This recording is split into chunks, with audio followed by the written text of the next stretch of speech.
আওয়ামী লীগের খাস দালাল এক ডিবি হারুন, এই হারুনের কারণে এই দেশের যত বিশৃঙ্খলা, এই যত বিশৃঙ্খলার মূল হোতা হিসাবে ও এই মানুষের সাথে প্রতারণাতে ধরে বিভিন্ন অকারেন্স ও চালাইছে দেশে নৈরাজ্যকারীদের ও হতা সবার সাথে ওই আচরণ গুলা খারাপ করছে।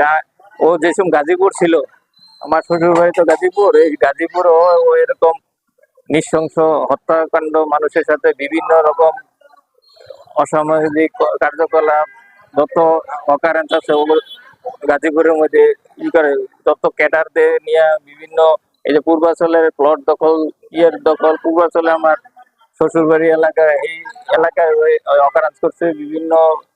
আমার চাচা শ্বশুরের প্লট নিয়েও এরকম বিভিন্ন কোটি কোটি টাকা আত্মসাৎ করছে।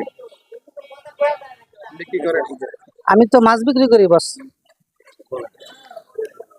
ডিবি হারুন সম্পর্কে তো বলার শেষ নাই, তার তো আপাদমস্তক সবই মনে করেন দুর্নীতিতে ভরা।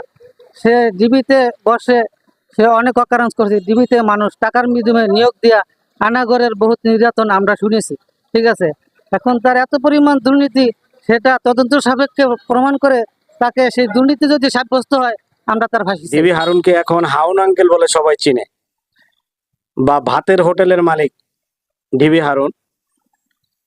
এই হারুন পুলিশে থাকাকালীন অবস্থায় নারায়ণগঞ্জে, গাজীপুরে বিভিন্ন জায়গায় চাকরি করছে। যত জায়গায় চাকরি করছে, বিএনপি জামাত বিরোধী দলের উপরে যে অত্যাচারের স্টিম রোলার সে চালাইছে, এটা সারা দুনিয়ার মানুষ জানে। সর্বশেষ এই ডিবি হারুন ডিবি কার্যালয়ের প্রধান যখন হইলেন, তখন এই বিএনপি জামাতের মানুষের উপরে যে অত্যাচারের স্টিম রোলার সে চালিয়েছে তা সীমাহীন, সারা বিশ্বের মানুষ আজকে জানে। এই ডিবি হারুনকে অতি দ্রুত আইনের আওতায় এনে ওর সর্বোচ্চ শাস্তি নিশ্চিত করা আজকের বাংলাদেশ সরকারের প্রধান ডিবি দায়িত্ব। হারুনের ব্যাপারে বলতে গেলে, একটা মানুষের দেখা গেছে একটা বা দুইটা সাইড খারাপ থাকলে বাকি সাইড গুলো ভালো থাকে। ডিবি হারুন এমন একজন ব্যক্তিত্ব যার প্রতিটা সাইটই নিকৃষ্ট, প্রতিটা সাইটই প্রশ্নবিদ্ধ এবং প্রতিটা সাইটই খারাপ। আমার জানা মতে সে প্রথমত হইলো সে বিখ্যাত একটা চরিত্রহীন লোক। দ্বিতীয় হইলো সে হাসিনার বারাকৃত একজন গুন্ডা ছিল, একটা খুনি আর কি। তাকে ছাত্রলীগ থেকে আনে এখানে বসানো হয়েছে। তার শিক্ষাগত যোগ্যতা কম, এবং সে তার যে বাবার কোটায় মুক্তিযুদ্ধ চাকরি নিছে, তার বাবাও সঠিক মুক্তিযুদ্ধ নন, সে সার্টিফিকেটও ভুয়া, এবং তার ডিবি হারুনের আচার ব্যবহার ছিল নিকৃষ্ট, এবং তার প্রত্যেকটা কার্যক্রম ছিল সন্ত্রাসী মূলক। সে যে কাজগুলা করছে এগুলি আমাদের দেশে একটা অত্যন্ত পরিচিত নাম।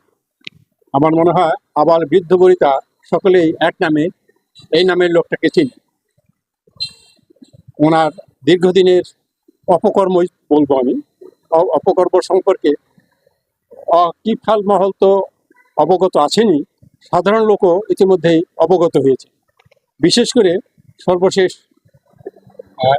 ছাত্র নেতাদেরকে ডিবি অফিসে নিয়ে তাদের সঙ্গে খানাপিনা করা, যে ব্যাপারে আদালত একটা মন্তব্য করেছেন, যা অত্যন্ত দুঃখজনক।